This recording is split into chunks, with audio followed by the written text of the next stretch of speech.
No cabe duda que una de las armas más poderosas del universo de Gears of War es el Martillo del Alba, el cual consiste en un láser orbital de gran potencia que es capaz de diezmar desde objetivos menores con una gran precisión hasta ciudades enteras de tan solo un disparo, dejando tras de sí un enorme cráter cubierto por el humo y cenizas.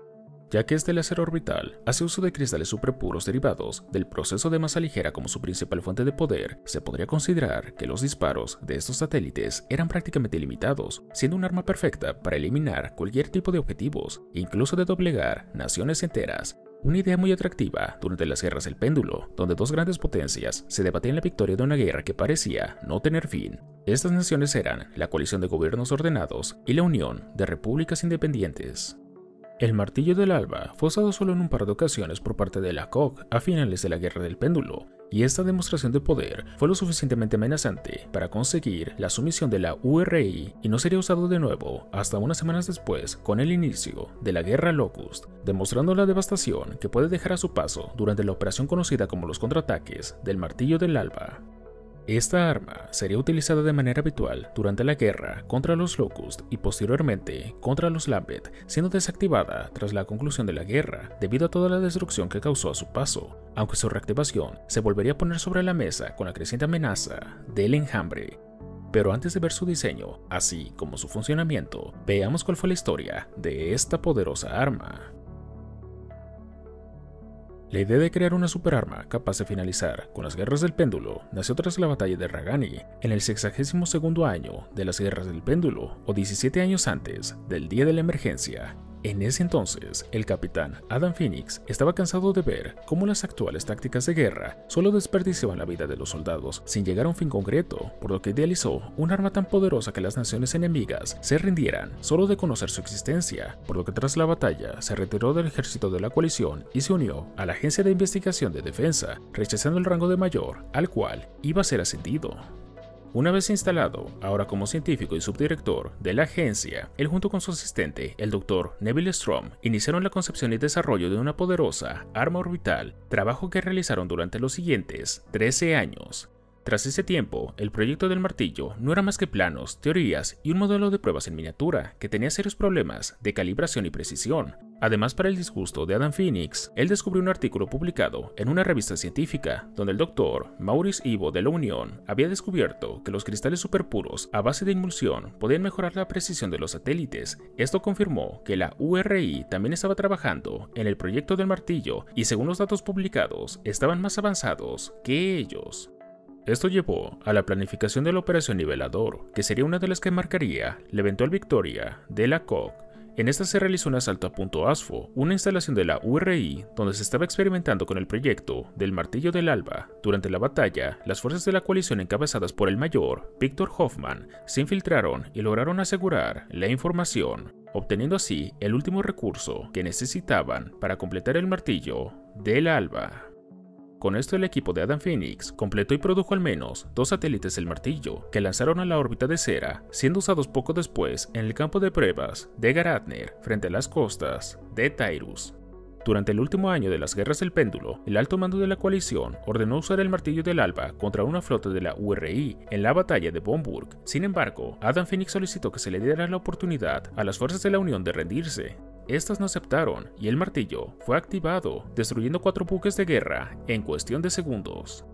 Un par de días después del ataque, el presidente de la coalición, Thomas Delgel, le dio un ultimátum al primer ministro de la Unión, Yuri Deschenko, de aceptar la rendición o sus principales ciudades serían destruidas. Tras reflexionarlo, el ministro aceptó declarar un alto al fuego y sentarse a la mesa de negociación, finalizando así las guerras del péndulo. Por sus aportes a la victoria de la coalición, el científico Adam Phoenix fue galardonado con la medalla Octus. Sin embargo, tras la rendición formal de la URI, varios miembros del ejército se negaron a rendirse, entre ellos el comandante Miran Terescu y el mayor Garron Paduk, que contaban con el apoyo del Alto Consejo de Gorasnaya, que no aceptó la decisión de los políticos, tomando así el control de la nación y manteniendo su estado de guerra en contra de la coalición. Con el fin de continuar con la guerra, el comandante Miran Terescu trazó un plan para provocar de nuevo contra el conflicto, por lo que mandó al mayor Garron Paduk a tomar el cosmódromo conocido como OCP-11 en la nación de Basgar, en el cual ya habían por lo menos 3 satélites del martillo de la URI construidos y listos para ser lanzados. La razón por la que no fueron lanzados anteriormente fue porque los políticos de la URI no querían que el conflicto continuara, por lo que las fuerzas de Bhaskar discrepaban con la misión del mayor Paduk e intentaron detenerlo a toda costa. Las 200 fuerzas Gorasnis, encabezadas por Paduk, se enfrentaron por lo menos a 3000 soldados que antaño habían sido sus aliados. Para garantizar el éxito de la misión, Mir Antonescu consiguió un maletín capaz de iniciar un ataque de los martillos tras ponerlos en órbita. El equipo Gorazni logró hacer retroceder a la guarnición de Bhaskar el tiempo suficiente para activar el sistema de lanzamiento. Sin embargo, el comandante del OCP-11 inhabilitó el sistema con un virus de bloqueo y, para desgracia de los Goraznis, el mando de la URI, con el fin de afianzar el armisticio con la coalición, le avisó a esta del asedio Gorazni, además de informar que la situación en el cosmódromo había sido comprometida. Ante esto, la coalición mandó un misil de masa ligera contra los Goraznis. El misil fue lanzado desde Asura e impactó en las afueras del edificio de entrenamiento de cosmonautas, diezmando gran parte de las fuerzas Goraznis e hiriendo de gravedad al mayor Paduk, que cargaría con la cicatriz del ataque toda su vida. Con esto, las fuerzas Goraznis habían fracasado en su misión, pero mantuvieron su postura a pesar de las ofertas de paz de la coalición. El resto de la URI firmó el armisticio y las guerras del péndulo fueron oficialmente concluidas. Pero la paz solo duró 6 semanas, ya que pasado ese tiempo, los Locust atacaron, iniciando así una nueva guerra contra todas las naciones de Esera.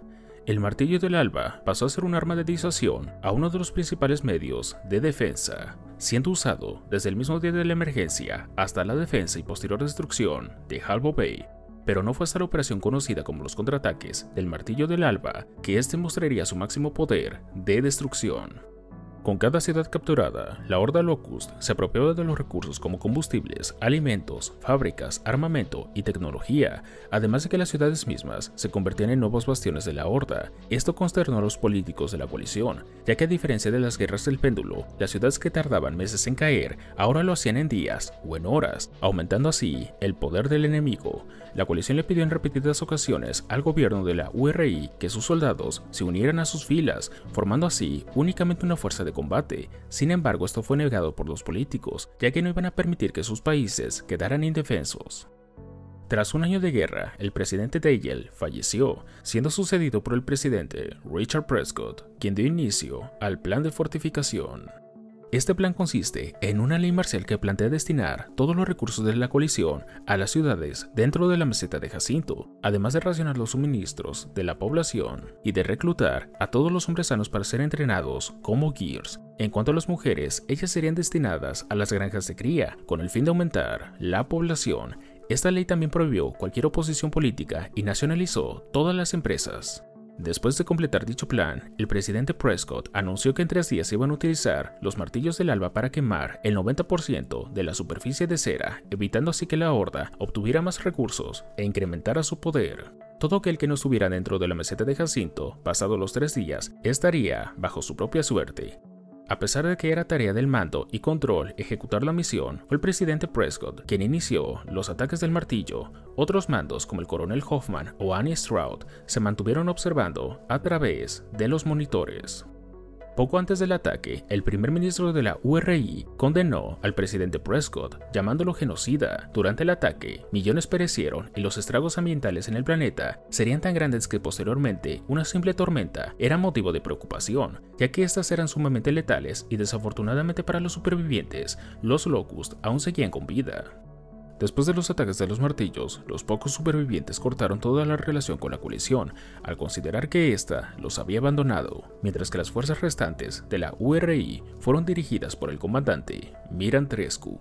Al esconderse en la hondonada, los Locust volvieron a la superficie, y a pesar de que no contaban con gran parte de los suministros capturados, sus grandes números harían que la guerra se postercara por varios años. El martillo del alba fue usado en un gran número de batallas, como la evacuación de Lima, la caída de la capital Efira o la ofensiva de masa ligera, siendo el hundimiento de Jacinto donde volvería a tomar protagonismo, ya que con su uso el Ambet Brumac fue destruido, causando con esto la inundación de la hondonada. Tras años de guerra y a falta de mantenimiento, los sistemas que controlaban el martillo se fueron desgastando, siendo su uso un verdadero peligro, ya que este no iba a apuntar con precisión, dañando incluso a quien lo activara.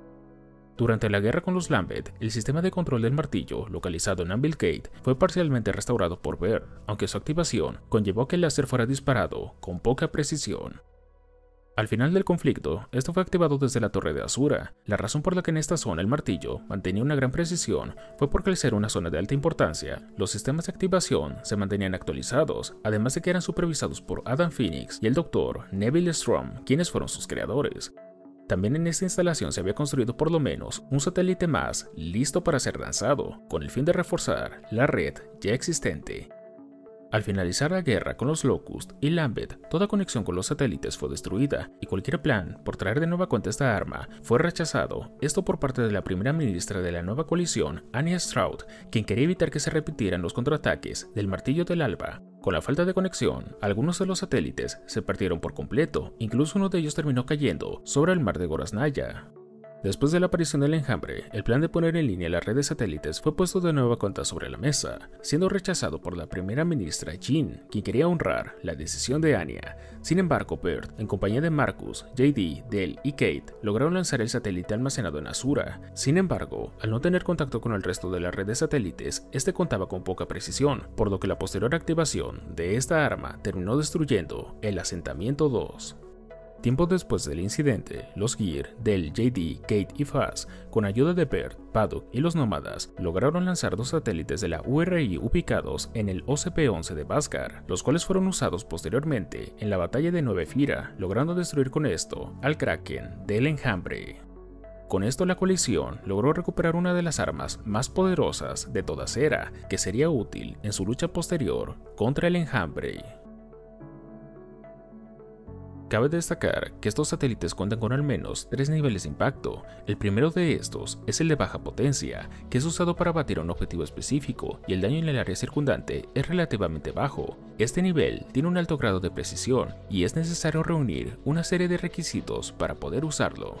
Primero, los satélites tienen que estar alineados sobre la zona del objetivo, además de que los cielos deben estar parcialmente despejados, para así evitar interferencias. Con estos requisitos cumplidos, es necesario de un láser de apuntado para marcar las coordenadas del objetivo. Estas son enviadas a control o al mando, quienes activan los satélites con base a los datos enviados. En la versión de la URI, es necesario poner una baliza antes de usar el láser de apuntado, ya que ésta alinea el satélite con la zona en la que va a ser usado. Una ventaja que tienen las balizas de la URI es que si varias de estas son puestas en una zona, pueden otorgarle a control una gran precisión, logrando abatir incluso objetivos pequeños en movimiento, como es el caso de los rebaños, sin necesidad de un láser de apuntado. Una opción secundaria que tiene la coalición de activar el martillo es a través de un centro de mando, el cual parece que se conecta directamente con el satélite, indicando la zona sobre la cual se debe disparar. El segundo nivel de impacto corresponde a la potencia media. Esta es usada para abatir a numerosos objetivos. El daño producido en el área circundante es grande, creando pequeños cráteres tras su uso. Si este láser es usado de forma continua, puede destruir una zona entera en cuestión de minutos o segundos, como un campamento, un distrito o parte de una flota. El último nivel de impacto corresponde al de alta potencia. Este fue usado durante los contraataques del martillo y es capaz de destruir ciudades enteras. Una vez activado el satélite, este emite de 4 a 5 haces, los cuales se unen causando una gran explosión. Un enorme cráter es creado en el área y todo lo que esté a su alcance termina hecho cenizas. Como curiosidad, la razón por la que el satélite en Asura y los 3 satélites en Bhaskar funcionaban correctamente, aun cuando el dispositivo de Adam Phoenix destruyó todas las formas de vida a base de emulsión, es que esta no afectó a las ya refinadas. En este caso, los satélites funcionan a base de cristales superpuros refinados por el proceso de masa ligera. Próximamente, subiré un video sobre la fragata clase Mulsanne del universo de Halo. Aquí se despide un fan más de Gears of War y otros universos. Hasta la próxima.